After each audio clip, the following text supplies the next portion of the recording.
90 రోజుల కోర్సు పూర్తి చేస్తే చాలు 100% ప్లేస్మెంట్ సపోర్ట్ తో సాఫ్ట్వేర్ జాబ్ మీ సొంతం. వెంటనే కోడ్ జ్ఞాన్ డెస్టినేషన్ ని సంప్రదించండి. సో ఇప్పటికి కాంప్లెక్స్లు చాలా ఉన్నాయి కదా మీవి? ఇప్పటికేమో 3 ఫ్లోర్లు ఉంచాము నా పేరులో. ఆర్కే సినీప్లెక్స్ ఉంది కదా హైదరాబాద్ లో, ఆ, ఎల్వి ప్రసాద్ ఆపోజిట్, అవును. అది మీదే కదా? కాదు, రాఘవేంద్ర గారు. ఓన్లీ రాఘవేంద్ర. మొత్తం కాంప్లెక్స్ మొత్తం. ఓకే. ముందే ఐడియా, ఫ్యూచర్ ఇన్కమ్ మనకి ఇది వస్తే బాగుంటుంది సినిమాలు చేయకపోయినా అని ఇక్కడ ఉండగానే డిసైడ్ చేసి ఇది టెంపుల్ టవర్స్ పెట్టాము. ఓకే. సో ఇప్పుడు మీకు అలాంటి కాంప్లెక్స్ ఇక్కడ 3 ఉన్నాయా ఇంకా? లేవు. ఫస్ట్ బీచ్ లో హౌస్ ఉండాలి అని నేనే అనుకుని ఓకే బీచ్ లో ఒక హౌస్ కట్టాము అనమాట. ఓకే.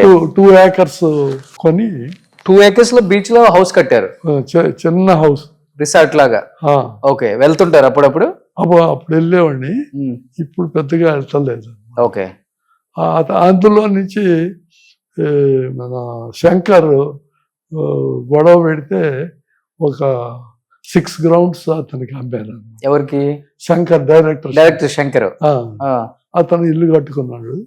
అంటే మనం ఇల్లు కట్టే ఇచ్చాము, తర్వాత 2-3 years తర్వాత ఆ ఇల్లు పడగొట్టేసి ఇంకా ముందు సి వరకు ఇచ్చాము 6 grounds. అక్కడ ఒక ఆఫీస్ అంటే అతను స్క్రిప్ట్ రైటింగ్స్ వాటికి తర్వాత ఒక ఇల్లు కట్టుకున్నాడు. ఓకే. సో ఈ లెక్కన మీద ఒక 1000 crores ఉంటుంది చెన్నైలో ప్రాపర్టీస్. మా టీం చెప్తే ఏందో అనుకుందా? అది చెప్పకూడదు, అంటే అప్పుడు కొన్నారు కాబట్టి ఇప్పుడు పెరిగాయి, అంతే కదా? ఒక్కొక్క సినిమాకి ఒక్కొక్క 10 ఎకరాలు కొనేస్తారు అప్పుడు. మొత్తం హైదరాబాద్ లోనే ఒక 5 places అమ్మేశాము. 2 years బ్యాక్ కూడా ఒకటి అమ్మేశాము.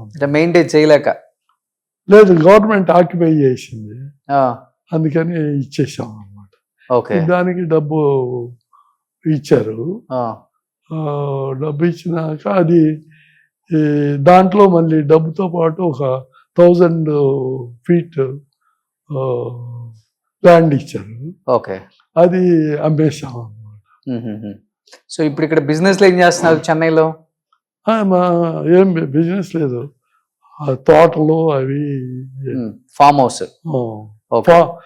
హౌస్, బీచ్ హౌస్, ఇట్లా ఫామ్ హౌస్ లో ఒక 400 చెట్లు మామిడి చెట్లు ఉండి, ఓకే, ఒక 250 కొబ్బరి చెట్లు ఉన్నాయి, ఒక 300 చెట్లు టీక్ మరం.